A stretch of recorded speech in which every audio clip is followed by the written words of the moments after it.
Ghettoville is apparently producer Darren Cunningham's final album under the pseudonym Actress.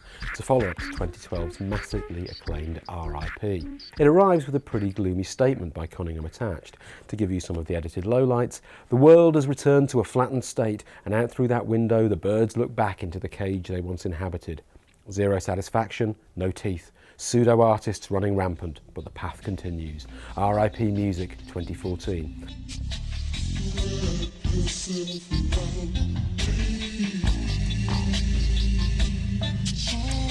There's a lot more where that came from.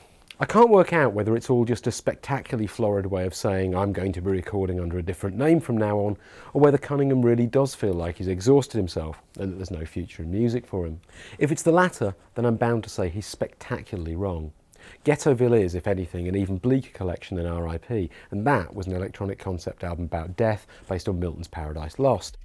Nevertheless, it's an album packed with original ideas, steered by an entirely unique vision.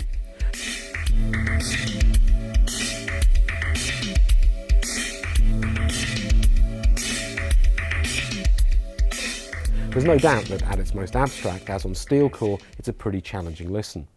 But Cunningham, and a lot of people who write about him, have a tendency to make his music sound more pretentious and cerebral than it actually is. To qualify that, while I'm sure that a lot of thought went into the making of Ghettoville, and no one's ever going to get it mixed up with the oeuvre of Calvin Harris, it doesn't feel like a kind of arid intellectual exercise.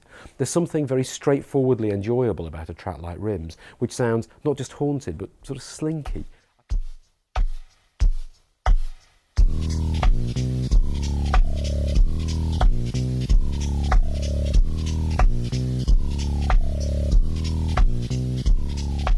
I found myself responding to the album in an emotional and instinctive way, not least because I'm an old raver and I kept noticing weird echoes of old dance genres flitting in and out of Cunningham's sound. There's a hint of old Chicago house on Birdcage, a bit of 80s freestyle on Image, while a brief don't is built around the kind of time-stretch vocal sample used to get a lot of in drum and bass or garage. The way he treats these sounds means Ghettoville sounds simultaneously comfortingly familiar and weirdly chilling, which is a strange and I have to say very compelling combination to pull off. It's out on Monday.